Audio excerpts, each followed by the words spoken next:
Welcome to Hurricane Game Day, presented by Williamson Automotive Group. I'm Alex Schwartz, filling in for Joe Zagacki. The Miami Hurricanes baseball team is coming off back-to-back sweeps. 1-3 wins, 1-3 losses. The Hurricanes took 3 against a top 25 foe in Virginia and then got swept at Georgia Tech. Sitting at 6-6 in the ACC this season is Miami. We'll be joined this afternoon by 2 of the top players in the Miami Ball Club in Friday and Saturday starters Jeb Barkfelt and Evan McKendry. Before we get to chatting with them, let's take a look at some Hurricane highlights.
Welcome back to Hurricane Game Day, presented by Williamson Automotive Group.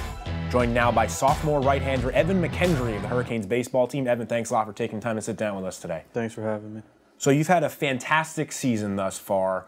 4-3, 3.12 ERA. What do you think has been the primary key to your success so far? When I feel successful most is when I'm getting ahead early and throwing a lot of strikes. Last season, I didn't really like my walk numbers, so that was kind of my goal coming into the season, was to limit the walks, and honestly, I don't think I've been doing the best job of that. I think I could be doing a little better. So hopefully once I get a little more control and keep commanding my pitches, hopefully I'll even do a little bit better than I already started. Well, you've commanded them well enough to have 59 strikeouts so far this season, third best in the ACC. What's been the key to racking up all those Ks?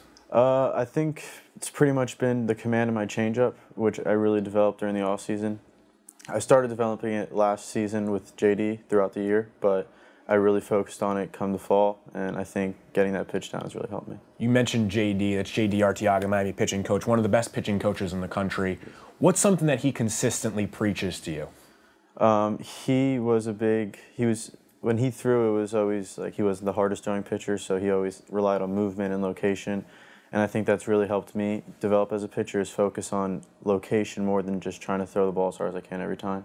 How great is it to be able to learn from a guy like JD who has his number retired at A-Rod Park? It's awesome, especially because he's been here for so long. He knows how it is here. He played the same field we did, same everything, same environment. So it's nice learning from him, and the success he's had, you can always trust him. Around you, you've also had some teammates who've had excellent seasons on the mound as well. How much do you guys bounce ideas off each other and talk about things, give each other advice? I love that. I'm always asking questions. Even if it's just because I want to know or I want to learn from someone, if it's Jeb or if it's Cabezas, I like just knowing what they do, how they approach the game, how they throw their pitches. It's nice learning from such good pitchers. What's Cabezas told you about his slider? Oh, I've been trying to learn that since last year, but it's just something, he just has it. It's not easy to teach. How hard is it to pick up a new pitch or to work on one that you think needs a lot of improvement? It's difficult, but it just takes time. You just got to be patient and trust that it'll come along, because it gets frustrating when, if you're trying to throw a new pitch and the first time you throw in the bullpen, you can never throw for a strike or whatever might happen. It happened with my slider last year, my changeup. It takes time to develop.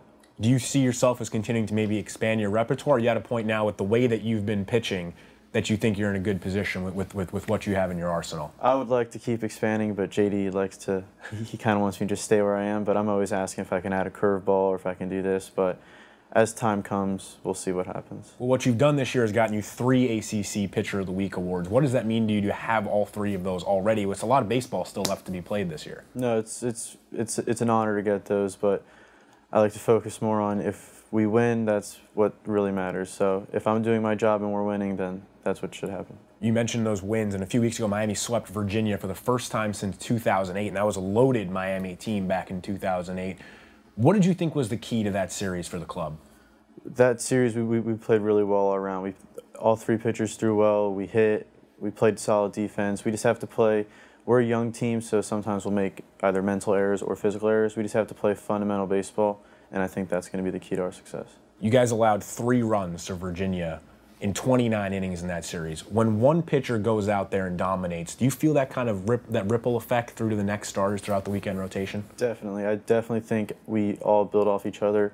If it's Jeb throwing on Friday and then whoever comes out of the pen, they dominate, I definitely feel like I can build off that and keep it going, and I'm sure Cabezas feels the same if I do well on a Saturday and the pen comes in after me and does the same. You mentioned also a little bit ago the youth of this team. How much do you see you guys learning together and developing as a group? We've definitely developed. I think from where we started at the beginning of the season to now, we have developed, but I still think there's a lot of room for us to grow. And, I mean, we have so many freshmen in the lineup and starting and pitching that just as the season goes on, I think we'll get better and better. And I think from where we started to where we end will be completely different. You mentioned those freshmen. One of them on the hill has been Daniel Federman, who's been excellent this season, 3rd in the ACC in ERA. What have you been most impressed with by him? He is a competitor. He goes out there and he competes. And, I mean, I've been playing with Daniel Federman since I was a little kid, so I've always known that he's a good baseball player. But I've seen him develop as a pitcher, and he's a really solid pitcher, and he has great command of all of his stuff. He throws strikes, and he just attacks hitters. And then at the plate, 2 freshmen who really impressed, actually 1st and 2nd in the ACC in batting average in conference play, Willie Escala and Isaac Quinones. What have you liked most about what they've done at the plate?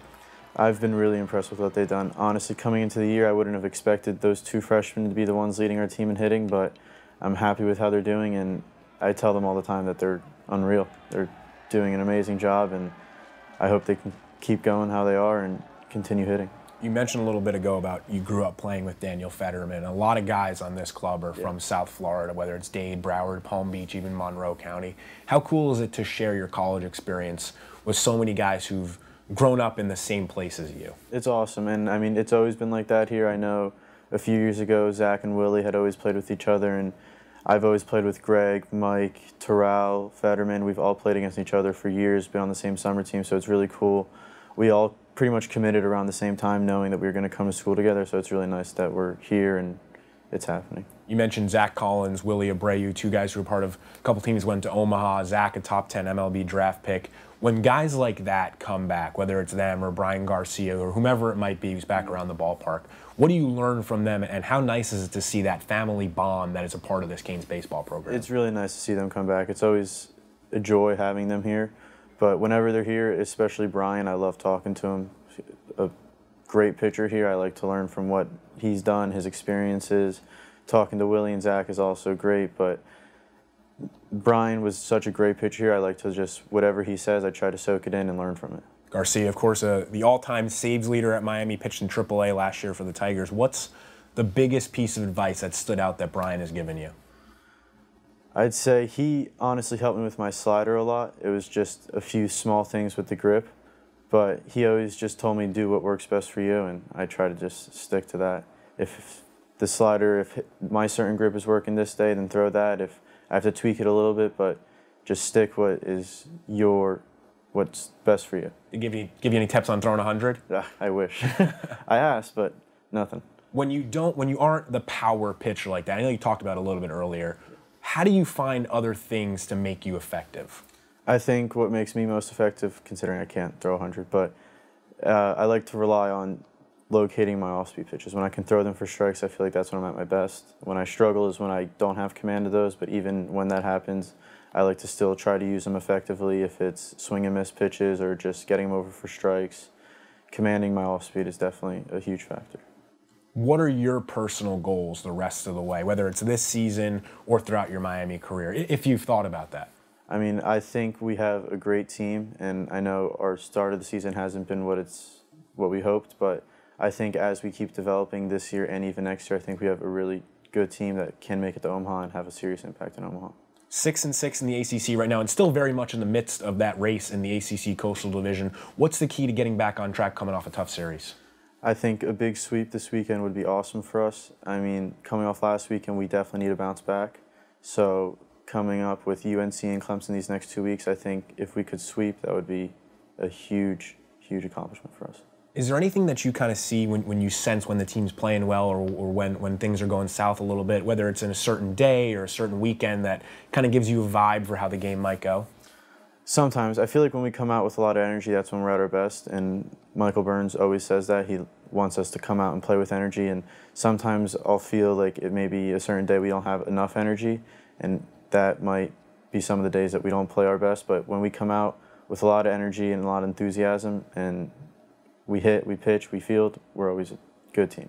Last but not least, what do you think is going to be the most important factor for this squad? And maybe it is that energy and enthusiasm as you head down the stretch.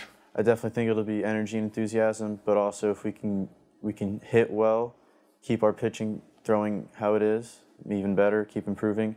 But I think the biggest thing is probably limiting mental errors. Just as the young team develops, less mental errors, less just small mistakes that not even come up on the scoreboard as an error, but just either covering a bag or whatever it might be, just limiting those, and we'll be a good team.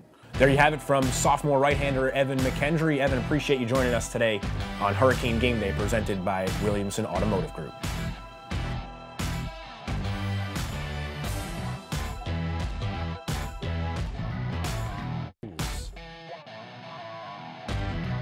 Welcome back to Hurricane Game Day, presented by Williamson Automotive Group. Joined now by senior southpaw Jeb Barkfeld. Jeb, appreciate you taking the time to join us this afternoon. Thank you for having me. I appreciate it. 3.63 ERA this season, another superb year for you so far. What's been the key to your success? You know, just like last year, just trusting my defense. You know, I'm not a guy that's going to strike out a lot of guys or, you know, even blow it by anybody. So, you know, for me, it's just trying to create weak contact and let my defense work. You mentioned trying to create weak contact, not always an easy thing to do, especially when the hitter's trying to do the exact opposite. What do you do to make that happen? Just anything to disrupt timing. You know, there's a lot of people who say pitching is just disrupting the hitter's timing, you know, and whether that's, you know, hitting your certain spot or switching speeds, throwing change-ups, off speeds, anything. You know, anything you can do to help you out there, you know, will just further make you successful. You've had some fantastic outings in your career, whether it's this season, last year. At what point in a game do you sense that you've got good stuff that night? I think, you know, obviously in the first couple innings, if you're hitting your spots and you have a good feel for everything that you're wanting to throw, I think you can kind of realize that, hey, if you stay in it here, you keep it going, you have a chance to really help your team that night. Your command, your control have been excellent throughout the season. Only 10 walks through 7 starts. What's the most important part of that? Well, like I said, you know, for me, it's trusting defense. You know, so if I'm walking guys and I'm handing out free passes, you know, that makes things harder on them. You know, and it's just a collective effort to try and keep guys off the bases. And you know, whether that's, you know, throwing the first 2 or 3 pitches for strikes or you know, not giving up when you fall behind on a hitter, not giving in. Those are all things that I feel like help me and eventually help the team. Thrown over 44 innings this season, 6th in the ACC in innings pitched. How much pride do you be able to take? How much pride do you take in kind of being an innings eater, a guy who can go deep, especially on Friday nights and save the bullpen for the next No, yeah, definitely. You said it right there. You know, on Friday, I take a lot of pride in the fact that, you know, if I throw well, it's going to help our team and help save the bullpen's arm and, you know, just open up more weapons for Coach Morris to use throughout the weekend. And, you know, that's something I definitely take pride in. Talking about the bullpen and that weekend rotation, kind of a shift recently. Andrew Cabezas moved into that Sunday role. What have you seen from him in a starter spot? Well, I mean, it's no surprise the success that he's had. You know, this is a guy that's deserved this opportunity for a long time and is not going to waste it. You know, but he's come in and he's done exactly what he's done his whole career. That's compete and just get after guys. You know, he's not going to be intimidated by, you know, being a starter now or throwing against teams in the ACC. These are things that he's done before and things that he'll continue to be successful at just because that's what he's wanted to do for so long, you know. So now that he's got that opportunity, he's not going to let go of it for a long time. On a team that's as young as this one is, being a senior, how important is your role off the field? I think it's huge. You know, I think a lot of guys, this is their first time playing more than 20 games in a season. Yeah. You know, it's a long season. It's not only a long season, but you're taking on a new lifestyle with school and weights, and it's a lot. It is. I remember, you know, when I was a freshman, I was taken back, and I just want to be the guy that helps calm them, helps them out whichever way they need to be, and remind them that, hey, this is the same game.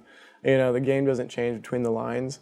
What you did was what got you here. So continue to do that and just stay at it, stay focused, put your nose down and get to work, and everything will work out. Which freshman have you been especially impressed with so far this season, and why? I would probably say Daniel Federman. You know, like I said, this is a first for him for a lot of things, you know, and he's taken every one of them by the horns and really embraced it. You know, he's been thrown into the starting role and has succeeded substantially at that, you know, and that's everything he's done, whether it be weights, he's doing well in school, he's doing everything. He's a guy that I could see being a leader down the road.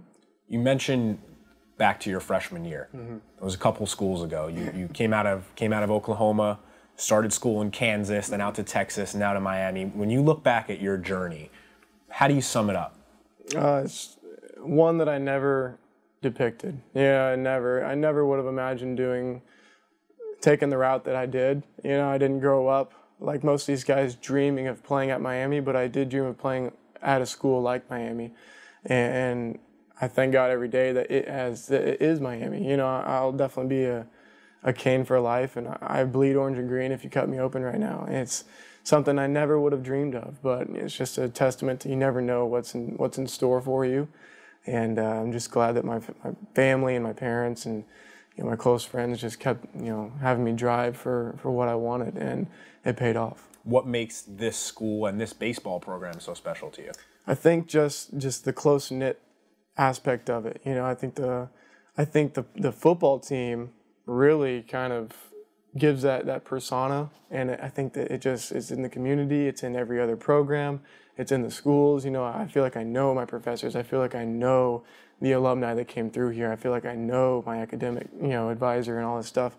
And it's just something that, you know, you don't probably get in a lot of big schools, but you get it here. For your senior season to end the way that you want it to, mm-hmm.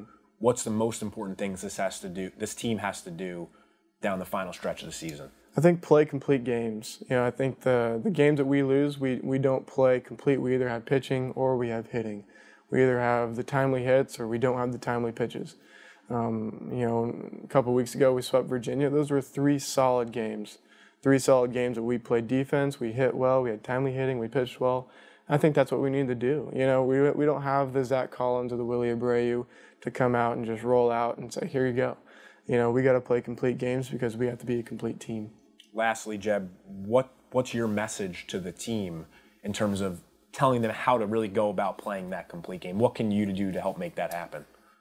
Play with passion. Play with passion because you never know when your last game is going to be your last game. You know, I think a guy that exemplifies this is Michael Burns. You know, his story is one that needs to be told over and over again about how he battled with cancer and overcame it. And that guy plays the game with a lot of passion. And I think that if everyone, you know, took on that little league mentality of playing the game because you love it, I think that, you know, it just gets easier for you.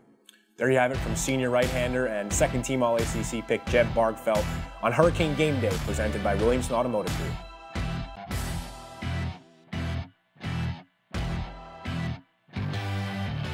That'll do it for this week's edition of Hurricane Game Day, presented by Williamson Automotive Group. Miami will be back on the field Wednesday night at 6 o'clock when it takes on FAU in a midweek ball game at the Light, and then opens a 3-game set against North Carolina Tar Heels Friday at 7 p.m.